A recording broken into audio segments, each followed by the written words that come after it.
It's the Redirect Podcast. Search industry research, discussion, and analysis from the Black Truck Media and Marketing Headquarters. And now, redirecting you to the Black Truck team.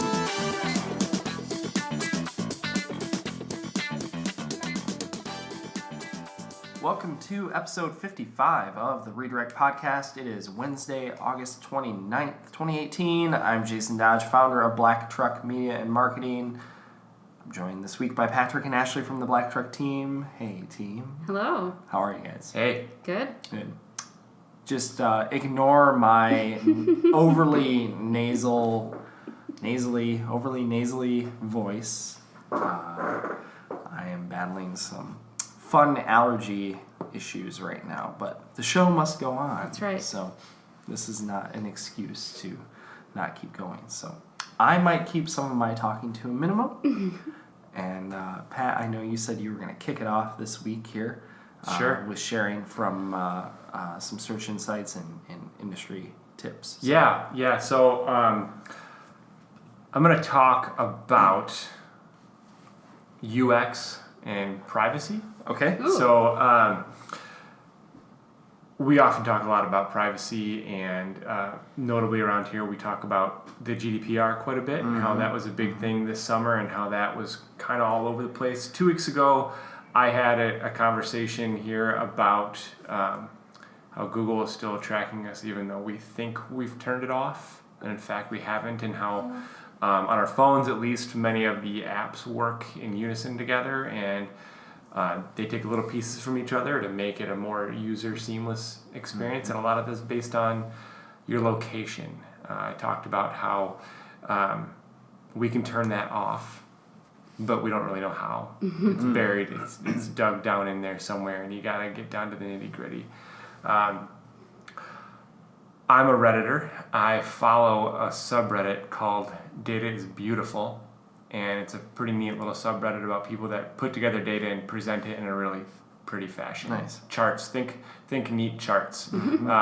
There was one on there this week that caught my eye, and it was it was a 10-year history of the phrase, how do I delete? And it was either Facebook, Twitter, or Instagram. Oh, boy. And anytime that subreddit moves into the search-related world, it catches my eye, and I dug into it a little bit.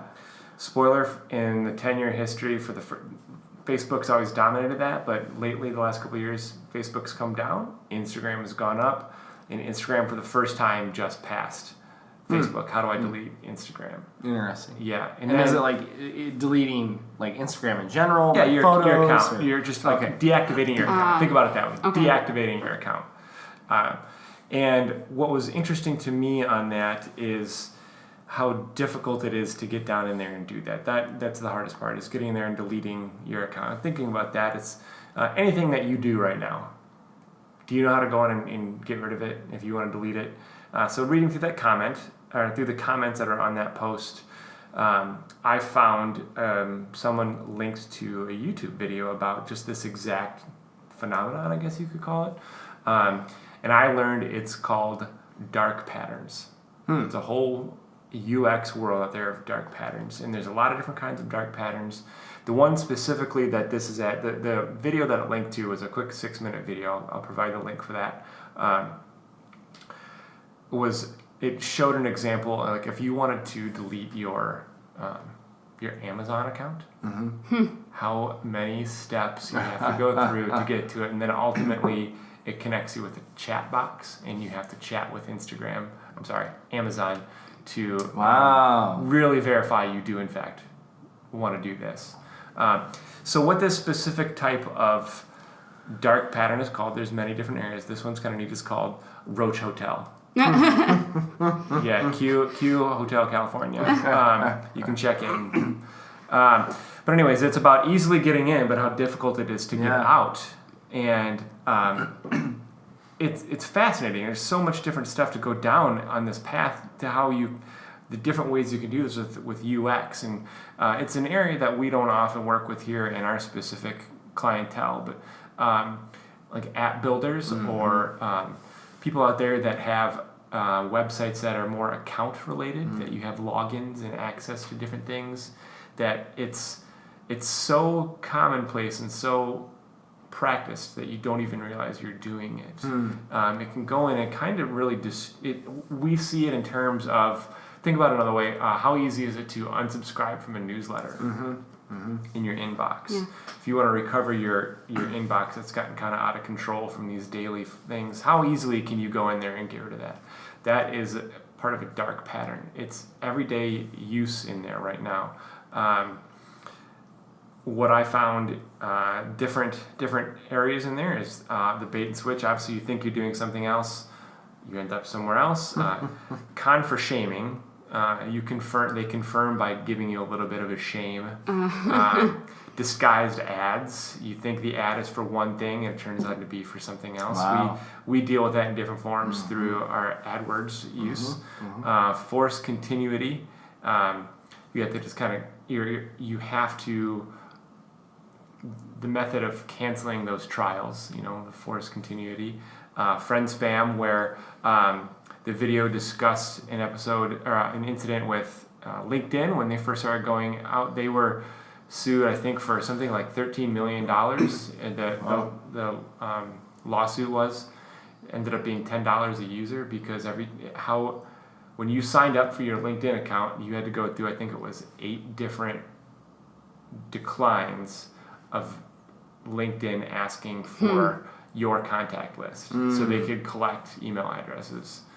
Hidden costs, that's obvious. Misdirection. Oh, yeah. Yeah. That's my favorite. Yeah. Price comparison and prevention. Another one that kind of fun. Privacy zuckering. That's exactly what you think it is. You're tricked into publicly sharing more information about yourself than you really intended to, named after another CEO that's out there. The Roach Motel, the design makes it very easy for you to get into a certain situation and then makes it hard for you to get out, such as subscriptions or accounts, things like that. Sneak in a basket. I've not seen this one very often, but when you're shopping, some other small thing that maybe is free will show up in your basket. That's maybe a trial or something along that's those nasty. lines. Yeah.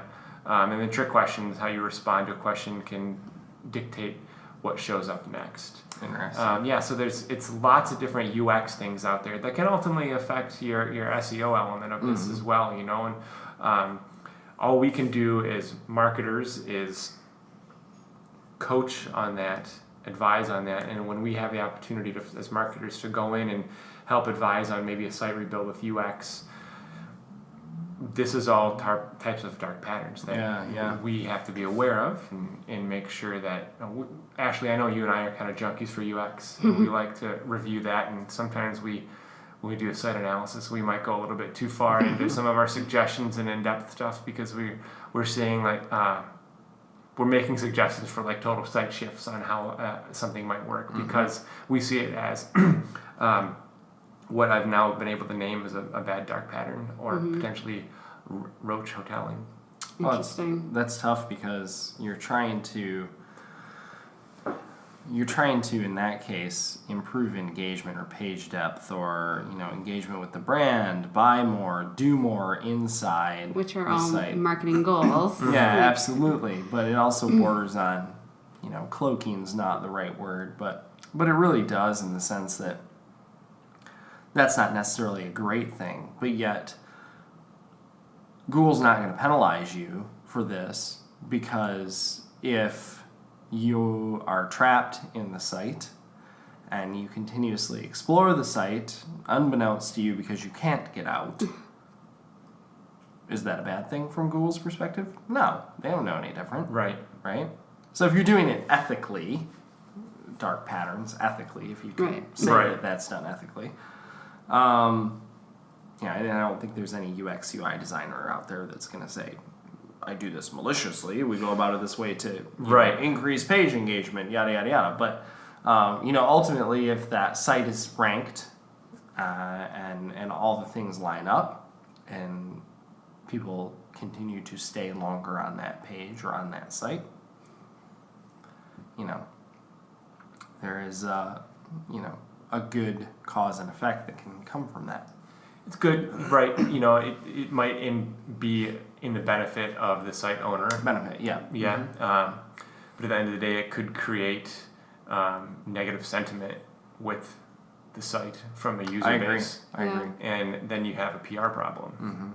It's interesting. And if these dark patterns have become even more prevalent in the past 10 years or whatever, I wonder, as we're seeing the shift in the digital world towards privacy and more user-focused practices, if things will start to shift back in the other direction too. Right. One of the things Yeah. we tout here is good, clean, white hat SEO and keeping it human. And I think this all can fall in line with that. Good UX, white hat, that human route is what I think can help resuscitate dark patterns, maybe, or make it so there's a common ground in the middle that still will satisfy those people that are trying to get users to stay on their site longer and not cancel their accounts, and not create bad sentiment for those people that are maybe jaded and want to leave and can't. Don't be deceptive about it. Right. It's just like Netflix making some changes now to, they're testing things in their platform on ads, Well, they're not advertising other brands, they're advertising other shows. But there's users who are saying, screw this. You want to do that, I'm out. Right. What am I paying you for? It's the original content. They're advertising the original content, right? Yep. Or going as far as saying, well, we're not placing that much weight on our reviews anymore, so we're going to take that away. Well, they took it away from the app. They didn't take it away from the website. But how many people are going to Netflix.com to watch a show or watch a movie? Very few. Most people are watching it in an app. So if you take it away from the review, if you take the reviews away from the app, does that make you look better or worse? Or you know what I mean? Like you took this functionality out of the place that 90% and 95% of the people are using, and make a claim that this is better for their algorithm or better for versioning and things like that. When in reality, it doesn't really matter because nobody's leaving a review on those platforms anyways. Right. Because you made it difficult for them. Yeah. Interesting. Could be also like the Rotten Tomatoes phenomenon that's out there right now, that before movies are even available, they've got Rotten Tomato scores with 600, 100% ratings in it, or the opposite, 20% ratings, and it's causing opening day ticket sales to be terrible. I think we talked about that here with Amazon reviews before, how there's some schemes out there to skew it. So I don't have a problem with Netflix taking out their reviews, but like you said, some people are using it, some people aren't. There isn't a great way to make that announcement. But so I think to your point, to kind of come full circle, is those things can be used for good, but then they also can come back to bite you negatively on your brand. Yeah. So what does it say? What does it communicate about your brand? So I think that's good. Yeah, interesting. I'll make sure we share the link to Pat's favorite subreddit right now. You said there was a pretty chart related to this? Or Yeah, no? Okay. yeah. Well, I mean, it's just a line chart. It's pretty because it's 3 colors. Yay, conditional formatting. All right, sweet. All right, Ashley. All right. Well, I think we've talked about this at least internally at some point. I don't believe it's been a topic on the redirect, but the issue of in featured snippets, when your information shows up, but a competitor's image might show up in the featured snippet. I know that it's come up internally a little bit here, and basically, no, it's not a fluke. What it basically means is that since Google wants to give users the best results, they might see that your information is the best result, but that your competitor's image is the best result to show with your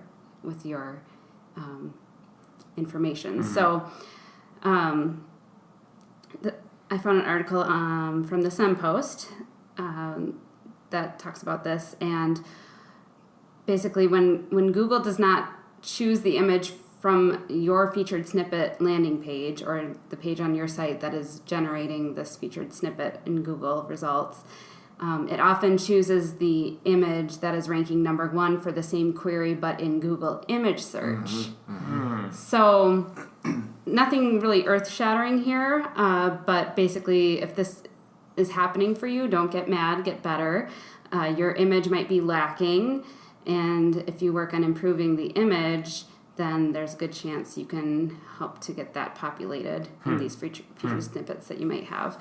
So basic image optimization practices that we've discussed before, an optimized file name, using alt tags, and then Jennifer shares some good tips here as well to improve your page by including multiple relevant images, and that way Google has some options to choose from, so you're not only limited to that, maybe one image that you have associated with that page. And then actually looking at the image that does populate for the featured snippet, if it's not yours, and seeing the context that it's in on the original page that it's from, and then how that image is optimized, and then even the content of the image, and then use that to improve your own, so that you might be able to get that image yourself. That's interesting. So the featured snippet isn't when you've got two sources in it, the content and then the image. It's not subjective. It's simply the first result in Google image search. That's what you're finding. Typically.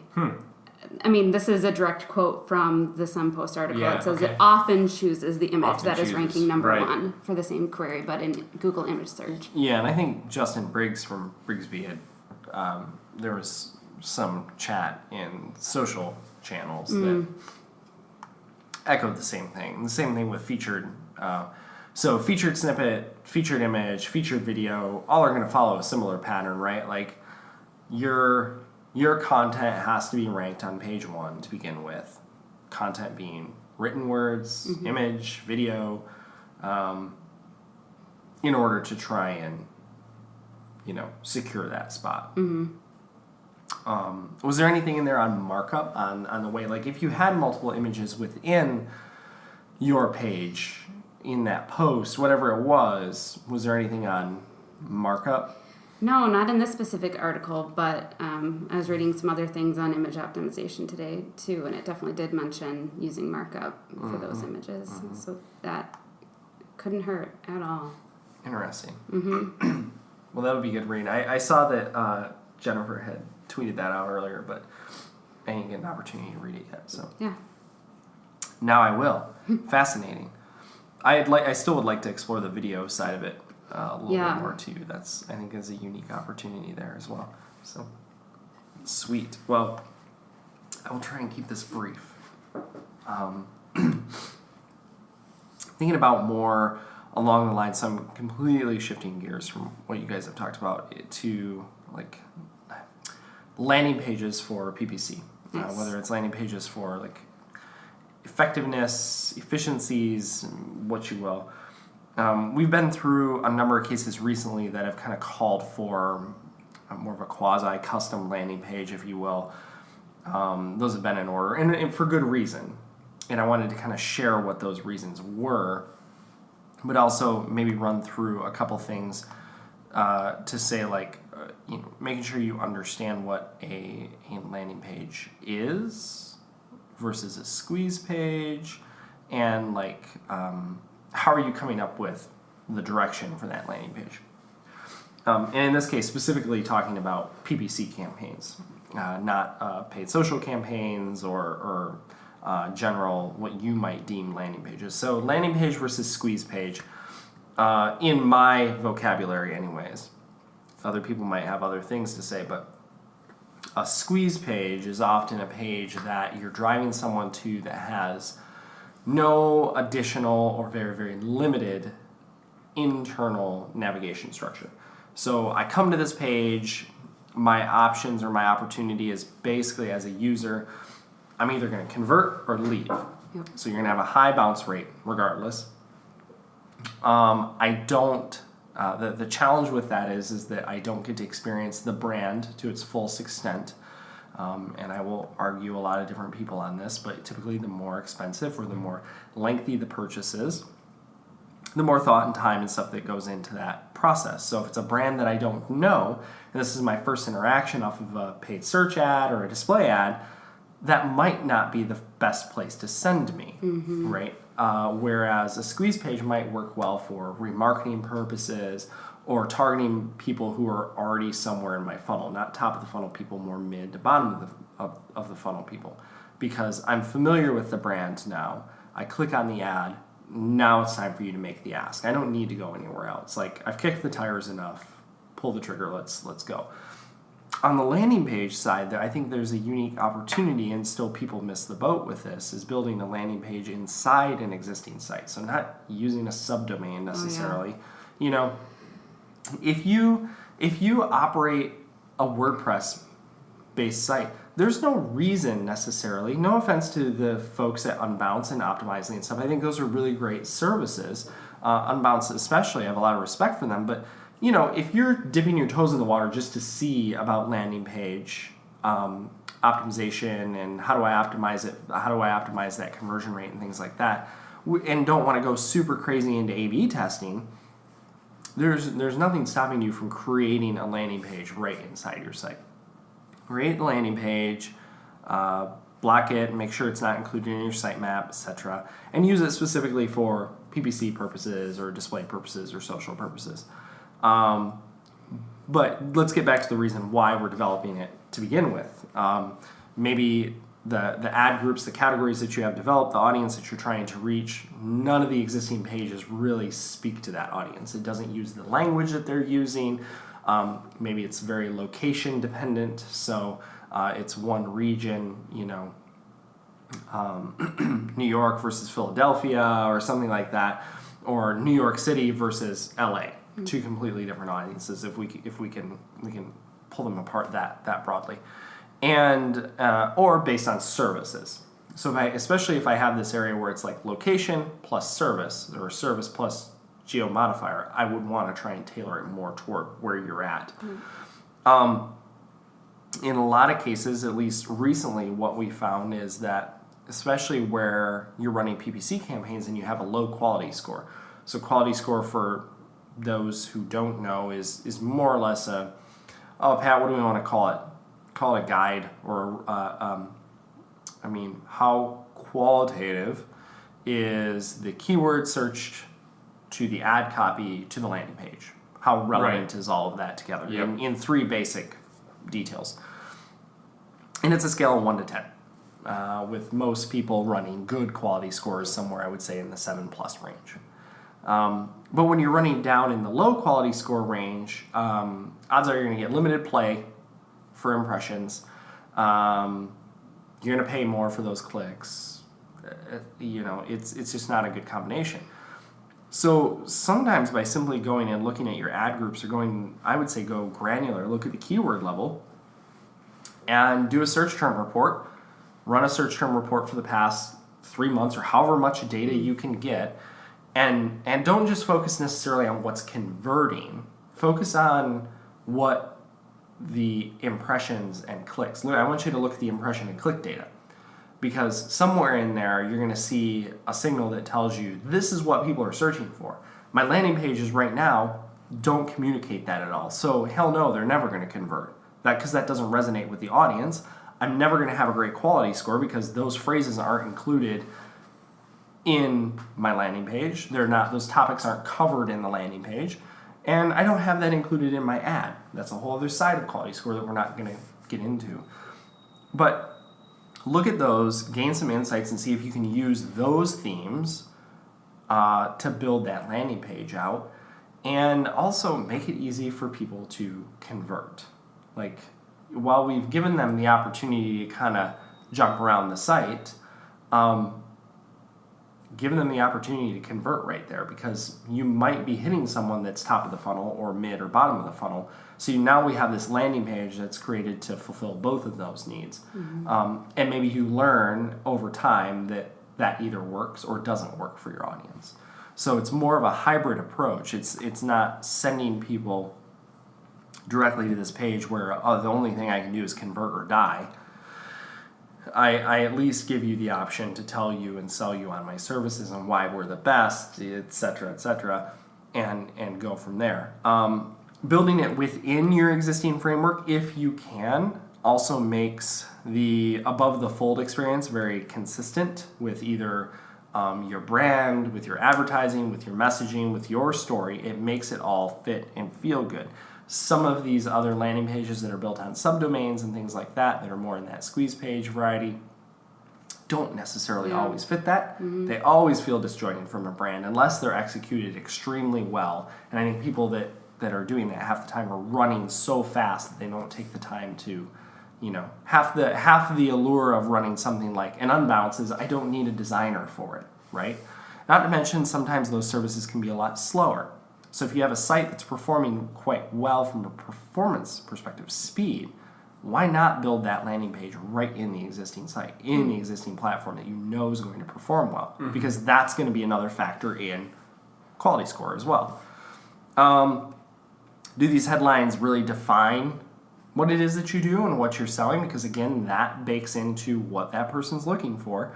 Get the value across, that type of thing. Clear call to action.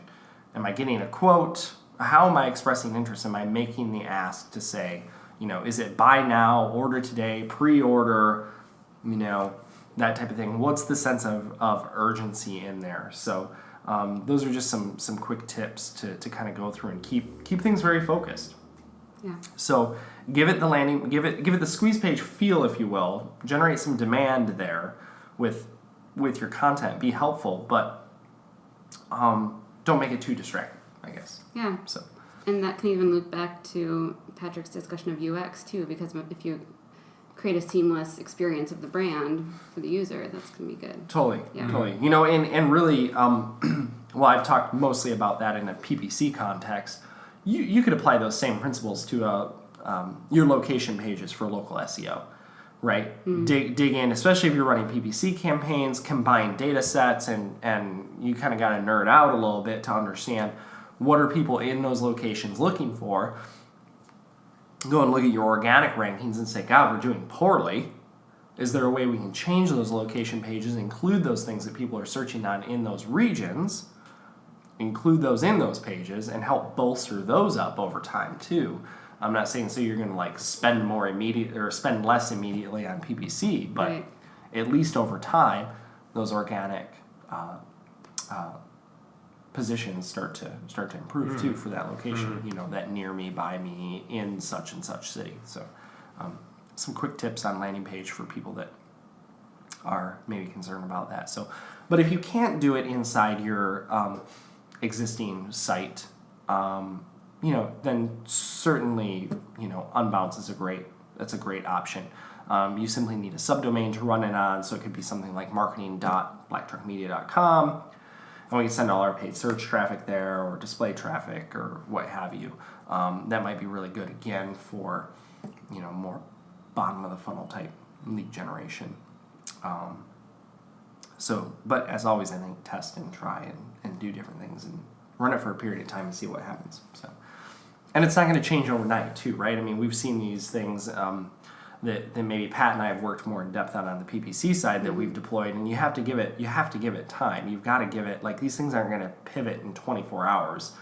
You've got to let it kind of marinate in there for a couple days and start to see what that data says. Especially in a refined type of product, keyword base. Yeah, refined product, keyword base, geographic area. I mean, if you're in a rural area or a rural state versus a major metro area, obviously it's not going to move as quickly, so the demand's not there. But really try and tailor it to what that demand is, and see if you can get your foot in the game there. So Good. Cool. All right. Well, we shared a lot of information. There's a lot of dark things going on. Dark, very dark. So we're all going to explore Reddit now. I know John Mueller's pretty active on there now too. Maybe we'll share that. Maybe we'll share that tidbit and create some. What was the acronym? PBNs. Private blog networks. Nothing spammy about that at all. If you want to, go Google that, or we'll share the link and what not to do. So, thankfully, Reddit tries to stay a little bit more red hat. There's some black hat people in there, but nonetheless, I'm not looking at Patrick. He's not a black hat guy. No, definitely not. It's good to keep tabs on that though too. So. All right, cool. A lot of information. If you're more curious, though, totally about what Patrick was talking about, geolocation, how when you tell Google no on your mobile device, it's not 100% off. Right. There's a lot of really good information that was shared in episode 54, so jump back and listen to that. It's pretty quick episode, and we'll detail that out. So cool. Awesome. Thanks, everybody, for contributing, and thanks for everyone listening. Until next time, good luck.